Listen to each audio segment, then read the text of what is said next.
15 मार्च 2024 को बीपीएससी के द्वारा बिहार शिक्षक भर्ती परीक्षा जो TRE 3.0 हुआ है 6 to 8 के लिए, तो उसमें से जो जनरल स्टडीज में क्वेश्चन पूछे गए हैं इसका आंसर बता रहा हूँ। अगले वीडियो में जो मैथमेटिक्स में पूछा गया है वो बताऊँगा, उसके बाद जो साइंस वाला पोर्शन में पूछा गया वो बताऊँगा। तो आप लोगों के पास जो भी सेट कोड हो मिलान कर लीजिएगा, क्वेश्चन ऐसे ही रहते हैं। सबसे पहले देखिए पहला क्वेश्चन 31 नंबर से 1857 के विद्रोह के मध्य नाना साहेब ने अपने आप को मुगल सम्राट का क्या घोषित किया था, तो इसका सही आंसर आ जाएगा पेशवा। ठीक है। इसके बाद जो है किसने गलती से लेफ्टिनेंट अय्यस्टर की हत्या कर दी थी, इसका आंसर हो जाएगा दामोदर एवं बालकृष्ण, दोनों भाई ने कर दिया था। ठीक है। इसके बाद जो है किस मुस्लिम स्वतंत्रता सेनानी को भाईचारा एवं एकता दर्शाने हेतु गोल्डन टेम्पल की चाबियां सौंपी गई थी, तो इसका आंसर हो जाएगा सैफुद्दीन किचलू को। ठीक है। इसके बाद है 34 नंबर क्वेश्चन है, यहाँ पे आप लोग देख रहे होंगे 21 अक्टूबर 1943 को किस स्थान पर सुभाष चंद्र बोस ने स्वतंत्र भारत की अनंतिम सरकार का गठन किया था, इस सिंगापुर हो जाएगा। ठीक है। ये आप लोग बहुत पढ़े होंगे। इसके बाद जो है इसके बाद अगला क्वेश्चन यहाँ पे आप लोग देख रहे होंगे, तो मैं इसको जूम कर देता हूँ। हाँ, 1930 में बिहार क्षेत्र की राजस्व वसूली में धरना अर्थात प्रदर्शन के कारण कितनी कमी हुई थी, तो हमारे हिसाब से आंसर बी होना चाहिए था। ठीक है। लेकिन अगर आप लोगों को पता है तो बताइएगा, लेकिन मैं इसका करेक्ट आंसर नहीं बता सकता क्योंकि खोजने पर भी ये नहीं मिला। इसके बाद जो है दक्षिण अफ्रीका में महात्मा गांधी किस स्थान से कार्यकर्ताओं की मार्च का नेतृत्व कर रहे थे, तो इसका आंसर हो जाएगा डरबन से ट्रांसवाल तक। इसके बाद जो है अगला क्वेश्चन है 1859 ईस्वी के भारतीय उत्प्रवास अधिनियम ने निर्धारित किया था कि, इसका सही आंसर हो जाएगा बागान श्रमिकों को बिना अनुमति के चाय बागान छोड़ने की अनुमति नहीं थी। ये क्वेश्चन का आंसर हो जाएगा। इसके बाद जो है देहरादून में इंपीरियल फॉरेस्ट रिसर्च इंस्टीट्यूट की स्थापना किस वर्ष की गई थी, तो इसका आंसर हो जाएगा 1906 ईस्वी में। ठीक है। अगला क्वेश्चन देखते हैं। देखिए मैथ वाला क्वेश्चन आप लोगों को इजी देखने को मिला होगा, जिसमें से अगला ये क्वेश्चन देख लीजिए। यदि x का मान 3/2 के पावर में 2 है इंटू 2/3 के पावर में -4 है, तो x के पावर -2 का मान, तो इसमें जो है 2 मान निकलता है। ठीक है। जिसमें 2 मान निकलता है, एक तो ये मान निकलेगा, एक ये मिलेगा। ठीक है। क्योंकि देखिए इसको अगर रिवर्स में है, इसको अगर सीधा करेंगे तो ये वाला आ जाता है। ठीक है। इस कारण से इसका आंसर डी हो जाएगा। बहुत जगह आप लोगों को ये ए भी बता देगा, लेकिन इसका आंसर डी होगा क्योंकि मैंने यहाँ पे सोल्व किए हैं, इसके बाद ही आप लोगों को बता रहा हूँ। इसके बाद जो है 40 नंबर क्वेश्चन है, यहाँ पे आप लोग देख रहे होंगे कि 1000 रुपया पर 2 वर्ष के लिए 4% प्रति वर्ष दर से चक्रवृद्धि ब्याज, इसका आंसर ई हो जाएगा। ठीक है। इसके बाद अगला क्वेश्चन है एक नियमित बहुभुज जिसके प्रत्येक बाह्य कोण की माप 45 डिग्री हो की भुजाओं की संख्या कितनी होगी, तो 360 में 45 से भाग दीजिएगा तो आ जाएगा कितना, 8। इसका आंसर 8 हो जाएगा। अगला क्वेश्चन है एक घनाकार बर्तन 10 सेंटीमीटर लंबा और 8 सेंटीमीटर चौड़ा। इसके बाद देखिए 480 घन सेंटीमीटर तरल पदार्थ को रखने के लिए इसे कितना ऊंचा बनाया जाना चाहिए। देखिए आयतन दे दिया है, तो आयतन होता है LBH। ठीक है। और इसके बाद L भी दे दिया है, B दिया है, H निकालना है तो H निकाल दीजिए। तो आप ये कर सकते हैं LBH या H से इतना से भाग दे दीजिए, तो टोटल मिलेगा 6 सेंटीमीटर। ठीक है। यहाँ पे आप लोग देख रहे होंगे इस क्वेश्चन को। अगला क्वेश्चन है किसी संख्या का 4 गुना 60 से उतना ही कम है जितना कि उसका 7 गुना 61 से अधिक है, वो संख्या है, इसका आंसर हो जाएगा 11। ठीक है। 11 आंसर हो जाएगा इसका। अगला हम देखते हैं। अगला है एक आयत की चौड़ाई उसकी लंबाई की तिगुनी या 3/4 है। यदि आयत की परिधि 546 सेंटीमीटर है तो आयत की बीमाई है, तो इसका सही आंसर हो जाएगा ऑप्शन ई। ठीक है। ऑप्शन ई हो जाएगा, ये आप लोग याद रखेंगे। अगला क्वेश्चन आप लोग यहाँ पर देख सकते हैं एक बैग में 87 रुपया ₹1 का है, 187 रुपया है। ₹1 का 50 सिक्का, और इसके बाद जो है 50 पैसे के और 10 पैसे के, इस प्रकार है। मतलब ₹1 50 पैसे और 10 पैसे के सिक्का का अनुपात है 3:4:5। तो इसमें कहता है कि प्रत्येक प्रकार के सिक्कों की संख्या कितनी है। तो इसका सही आंसर हो जाएगा 102। एक सिक्का ₹1 का सिक्का होगा, और 50 पैसे का 136 सिक्का होगा, और 10 पैसे का 50 पैसे का, उसके बाद 10 पैसे का 170 सिक्का होगा। इस हिसाब से इसका आंसर हो जाएगा ऑप्शन बी। ठीक है, ये आप लोग याद रखेंगे। इसके बाद जो है अगला क्वेश्चन है, यदि वृत्त की त्रिज्या 40% बढ़ा दी जाए तो उसका क्षेत्रफल बढ़ जाएगा। तो इसका आंसर 96% हो जाएगा। अगला क्वेश्चन है यहाँ पे, जियो स्टेशनरी उपग्रह अनुमानतः किस ऊंचाई पर होते हैं। देखिए, इसका जो ऊंचाई होता है वो 35,000 से 36,000 किलोमीटर के बीच रहता है।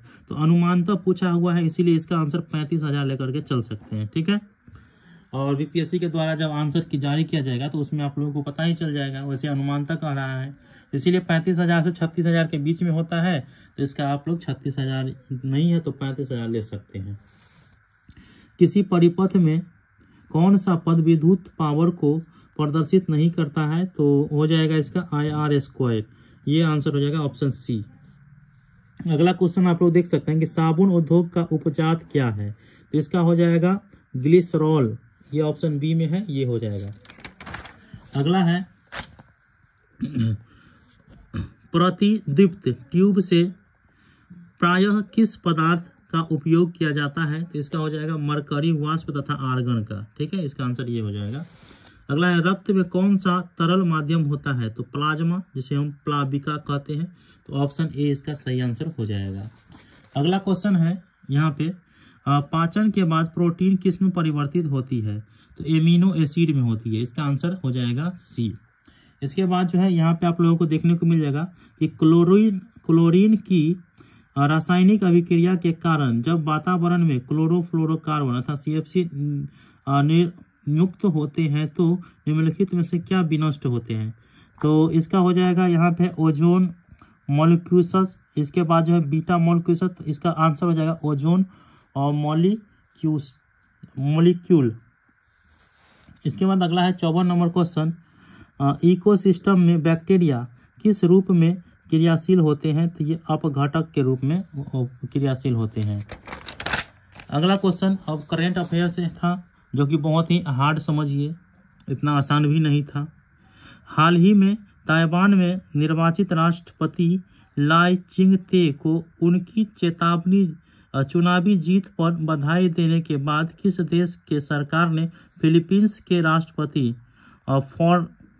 फर्डिनांड मार्कोस जूनियर को आग से न खेलने की चेतावनी दी। इसका आंसर हो जाएगा चीन।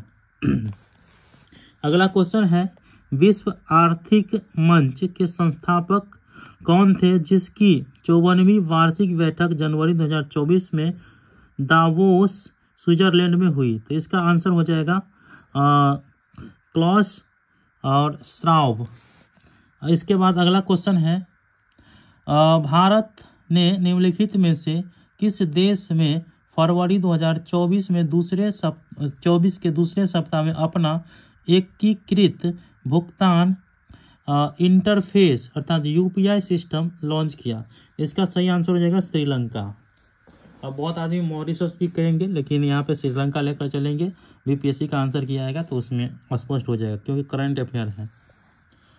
इसके बाद जो है, भारत के निम्नलिखित में से किस राज्य में 6 फरवरी 2024 को राज्य विधानसभा में समान नागरिक संहिता 2024 विधेयक पेश किया गया और ऐसा करने वाला पहला राज्य बन गया। तो इसका जो है उत्तराखंड हो जाएगा आंसर। इनमें से कोई नहीं होगा। ठीक है, अगला है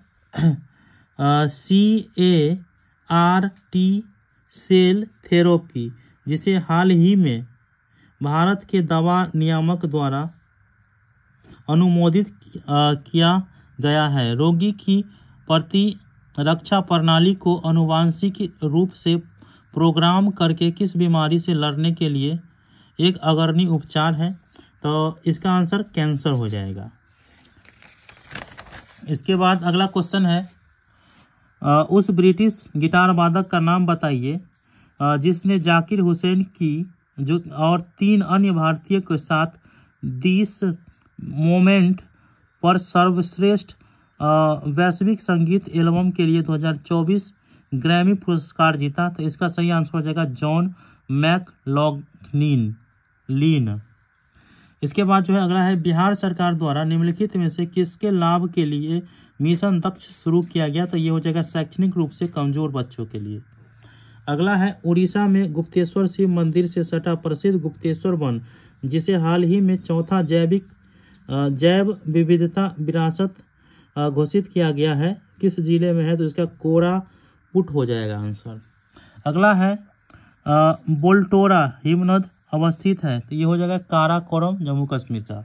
इसके बाद जो है, केंद्रीय उच्च भूमि के संबंध में निम्नलिखित कथनों में से कौन सही है। तो इसका सही आंसर यहाँ पे देखिए, यह दक्कन का पठार का भाग है, यह अरावली से घिरा हुआ है, इसका पश्चिमी भाग। इसका सही आंसर ऑप्शन डी हो जाएगा। ठीक है। अगला है, निम्नलिखित में से कौन सी उथली झील है। तो हो जाएगा अल्पपोषी झील। अगला क्वेश्चन है, निम्नलिखित में से कौन जीवोम या बायोम चैपेराइल के रूप में जाना जाता है। तो भूमध्य सागरीय झाड़ी वन, ये हो जाएगा आंसर। अगला क्वेश्चन है, यहाँ पे आप लोग देख सकते हैं, सही सुमेलित करना है। तो इसमें जो है सबसे पहले यहाँ पे देखिए, हवा घाटी हो जाएगा गर्म स्थान के लिए। ठीक है। इसके बाद जो है मिस्ट्रल, ये हो जाएगा बर्फ वाला जगह के लिए। इसके बाद जो है इसका सही आंसर हो जाएगा वैसे डी देख लीजिए, सी 4 3 2 1, या आंसर सी हो जाएगा। मिलान कर लीजिएगा, 1 के 4 हो जाएगा ऐसे, फॉर्न गर्म हवा के लिए सही में। इसके बाद जो है टफ किससे संबंधित है। तो हो जाएगा इसका आंसर इसमें से कोई नहीं। ठीक है। इसके बाद जो है, अनधिवासी बस्तियां किस नाम से जानी जाती है। तो अपनी अनौपचारिक बस्ती को अंधिवासी बस्तियां कहेंगे। इसके बाद है, मरुद्भिद निम्नलिखित में से किस वन में पाए जाते हैं। तो मरुस्थलीय वन में। इसके बाद ये साइंस वाला मैथ का पोर्शन है, मैथमेटिक्स वाला, तो वो मैं अगले वीडियो में बताऊंगा। फिलहाल आप लोग इस चैनल को सब्सक्राइब करके रखिए। मिलते हैं अगले वीडियो में, तब तक के लिए धन्यवाद।